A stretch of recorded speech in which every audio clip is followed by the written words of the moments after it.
Welcome to Hood Champion Boxing and Sports. In boxing, you find a way to win or you find a way to lose.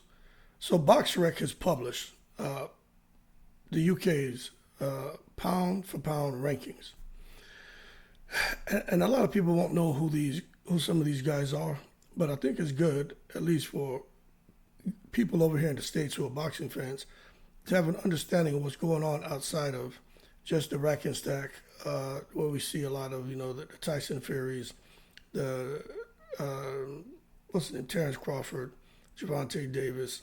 People see Lomachenko on there, they see Usyk, Devin Haney's name, but when it comes to what's going on over there in the UK, a lot of people really, they don't keep up with that. I do because I like boxing. Other people just kind of pick the big names, and that's just what they choose to kind of circulate on their channel, because the big names means big views, which at the end of the month means a nice little deposit into your account. But when I take a look at this list, I say, okay, they have Anthony Joshua ranked number one, and you can understand that. Anthony Joshua has managed to really get a good comeback, man, after the Andrew Ruiz loss, the two Usyk losses, and to see where he is now. Although I still have to question the opposition, the bottom line is Anthony Joshua did the business, which is what you're supposed to do. When you have somebody in front of you who's not supposed to be there, you do exactly what Joshua did. You tranquilize him. You get him out the ring. But still for AJ, I think AJ's going to go on and possibly fight for that IBF strap. You can see there's a whole lot going on with the IBF and the heavyweight division. The fact that they haven't taken it from Usyk yet. As a result, Hrgovic and Dubois are not fighting for it. There's all kind of crap going on in that political world of boxing. And we know the secret society is in full effect. That being said, AJ's ranked number one, and I don't disagree. Chris Eubank Jr. Chris Eubank Jr. ranked number two. I'm trying to think, what has Chris Eubank Jr. really done? He lost to Liam Smith, came back and beat Liam Smith, and has been inactive. He had an opportunity to fight Alan Cannulli. I don't know what happened there. His team didn't really want to put him in there. I don't think they had any faith in him doing the business. But for him to be number two, I don't know. Lee Wood had his up and down against Lara. Lost the first one, came back, won the second one. But they got him ranked number three. I still think Tyson Fury, although he lost, I still think Tyson Fury's name needs to be up there above Lee Wood and maybe even Eubank Jr., man. But I'm not saying in the number two position, but it is what it is. Conor Benn can fight. I understand all the drama surrounding his name, but Conor Benn can fight. I got to give him credit. Power seemed to have disappeared, probably out there in the goddamn hen house. But he can fight. But again, he needs to step up against some real competition, because he really fought nobody. Actually, across his whole career. Algeria is a good name. Outside of that, but Granados, Vargas, But then again,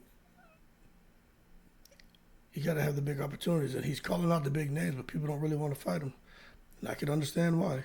Big money attached to his name, but also, man, big drama and big worry and big doubt on whether he's going to do the right thing. And it's unfortunate that it happened to Conor Benn, but I just have to say, I personally think he created his own misery.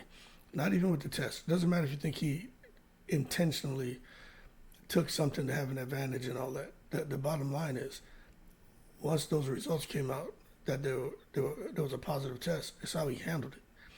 But again, people are emotional, man, and sometimes people react differently. For me, it's because of my experience. I've learned, because of the level I was operating at a certain point in time, I had people pull me aside and say, at this position, you need to learn to listen a whole lot and talk very little. And these guys haven't had somebody sit down and mentor them and explain that when you're going through something great, talk. That's when you want to talk. When it's something bad, that's when you get quiet. Because basically it's giving people ammunition. And that's what Conor Benn has done. Give people a whole lot of ammunition to take that and load their weapons of judgment and blast them. Hamza Shiraz, I think he's going to have a breakout fight this weekend. He's fighting Emma Williams. I'm telling you, Hamza Shiraz can fight. That's mean he's knocking people out with his jab. Some people don't know who he is, but they're going to find out this weekend because a lot of the boxing fans, at least stateside, they know who Emma Williams is, but they're going to find out who Hamza Shiraz is. I think Hamza Shiraz, with his height, his reach, gives Emma Williams problems. It's still a close fight, but again, even in a loss, if he performs well, Hamza Shiraz, his profile is amplified times 100, and that's what he needs. Joshua Buatsi, hey, he just came back and that was Okoli, came back and won a title at Bridgerweight. Buatsi's out here doing the business, but I'm surprised they don't have Okoli on here somewhere. But it is what it is. Liam Smith, well, there you go. Liam Smith can come off of there, and I think you can throw Okoli in there. I'm not sure what I got Liam Smith on here. But again, all those Smith brothers can fight. Just not sure he belongs in the pound-for-pound rankings out there in the UK. And Catterall beating Josh Taylor, and arguably beat him the first time. Catterall probably does deserve to be on this list. But when I take a, here it is right here. Let me take a look at something. I'm thinking about UK fighters, man. Let me pull this up. I wanna see. This thing is over here. The internet. Yeah. Close this out. The internet running slow right now, man. Okay, let me go here. Boxing rankings. I just want to see across the boxing rankings who could possibly have been listed. All right, since they have heavyweight all the way down to the smaller weights. Fury, AJ's on there. Joe Joyce doesn't need to be on there. Daniel Dubois, he got a good win. Dubois over these guys. I think Dubois could have possibly been on there. Let me see. Let me come on down. That's it for the heavyweights. Wardley and those guys, they're not quite there yet. Let me see. Billum Smith, no. Okoli, like I said, he should be on there. Rappaport, he doesn't need to be on there yet.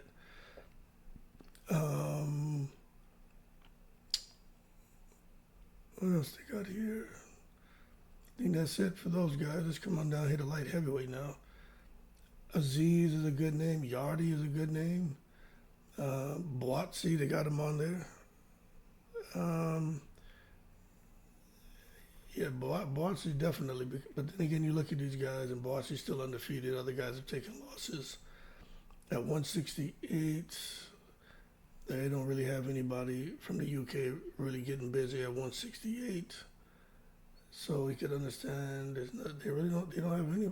Oh, they got Mark Jeffers, Zach Chelly, Zach Parker, but they're definitely not pound for pound worthy. Then at 160, you got Eubank Jr. I could understand him somehow being on the list now that I'm going through this. Hamza Shiraz, you got Cash, you got Smith. I just don't think Smith should be on there. Then you come down to 154. Too bad Tim Tszju's not from the UK, boy, because he sure as hell will be on this list. But at 154, when they come to the UK, you got James Metcalf. He doesn't belong on there. Josh Kelly, he doesn't belong on there. Yeah, Josh Kelly. Josh Kelly has a good name. He's a good fighter, man, Olympian, but he doesn't belong on there. It's got to be real. Then at 147, boy, well, they got Conor Ben on there. Conor Walker does not belong on there.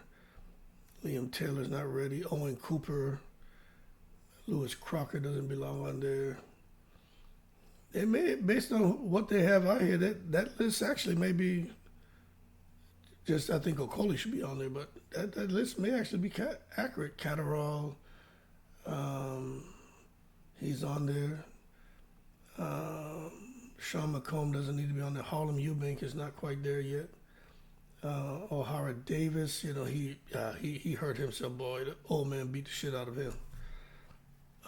Dalton Smith. Yeah.